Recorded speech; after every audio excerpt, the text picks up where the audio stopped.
Alors par exemple, cette année avec ma classe, nous avons décidé de partir quelques demi-journées à l'extérieur. Nous sommes allés dans un environnement très proche de l'univers qu'ils connaissaient, puisque nous sommes allés au parc juste à côté de l'école. C'est un univers qu'ils côtoient régulièrement, mais qu'ils connaissent finalement peu.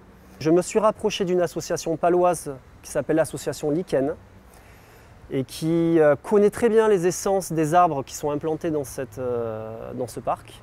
Donc nous avons passé une demi-journée à la fois à la découverte de la scène botanique, pour faire de l'art aussi, du land art. Nous avons fait des arts visuels, pas mal de choses comme ça. Donc ça, c'est un exemple de pratique en coopération avec une association. L'idée de base, c'est de revégétaliser les espaces urbains. Revégétaliser les espaces urbains, pour faire ça, Lichen a utilisé une technique qui vient d'Asie, du professeur Miyawaki. Et cette méthode consiste à planter des arbres en très forte densité, avec un nombre d'essences qui sont issues du terroir local, donc c'est vraiment des essences indigènes.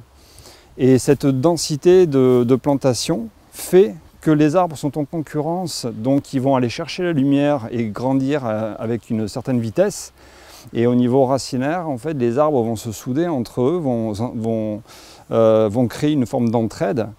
Et les champignons qui viennent avec le broyat végétal qu'on met par-dessus tout ça, va compléter cette osmose qui existe entre les plantes. Ça, c'est le concept de base. La seconde phase, et c'est là qu'on se rejoint avec Arborécole, c'est qu'on essaye de développer ces plantations pour que ce soit vraiment une action concrète, citoyenne, à commencer par les enfants, les parents, les profs, peu importe. Tant que les gens participent, nous, c'est vraiment l'objectif, c'est de les sensibiliser au rôle de l'arbre, en règle générale. Et donc, on se rejoint complètement sur ça, je pense. Que je vais resituer Arborécole. Arborécole, c'est une initiative Prof en transition qui vise à rassembler tous les projets pédagogiques et les ressources autour de la végétalisation, du reverdissage des cours d'école et autour de la biodiversité. Donc cette plantation s'inscrit vraiment dans cette initiative Arborécole avec ce projet Arboretum.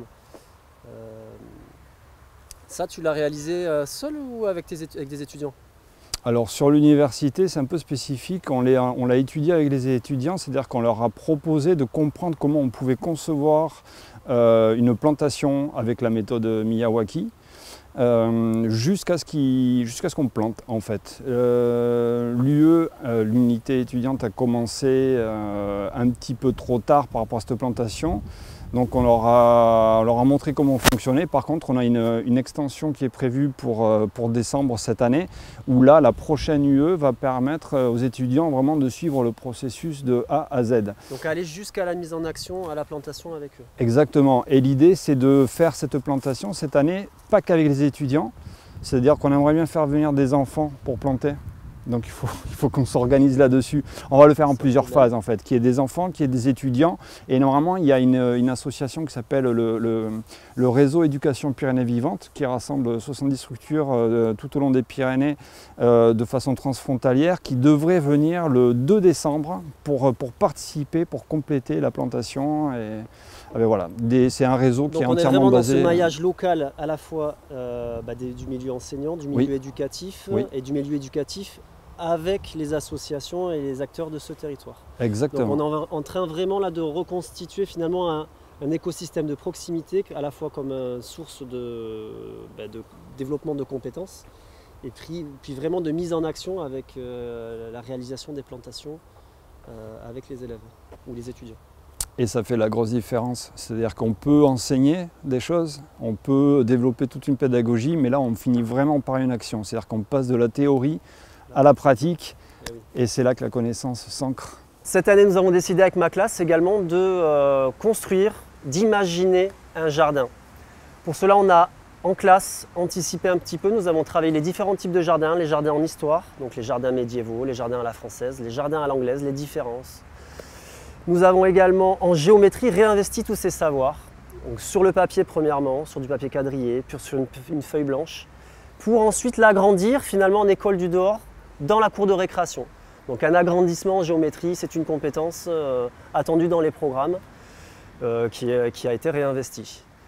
Ensuite, nous sommes passés directement dans la réalisation et c'est ce à quoi nous tenons sur Prof en Transition, c'est vraiment rentrer dans la mise en action avec nos élèves. Aller vraiment vers du concret, proposer des choses que les élèves vont pouvoir construire, développer avec nous. Donc le jardin a pris forme, nous avons délimité, réagrandi le dessin sur papier dans le jardin et nous avons constitué finalement ce jardin creusé, bêché et des plantations ont vu le jour. Donc le jardin est né cette année. Nous allons enrichir ce jardin d'année en année. C'est devenu un vrai lieu d'expérimentation, un vrai lieu d'études, notamment au travers de la biodiversité animale, végétale. Beaucoup de classes de l'école se sont raccrochées finalement à ce projet pédagogique. Donc nous avons réussi à fédérer au sein de l'établissement d'autres classes qui ont procédé à leur manière à ce projet, que ce soit par des plantations, par l'étude d'insectes. Donc tout le monde a apporté sa pierre finalement à ce projet et aujourd'hui ce projet a pu voir le jour.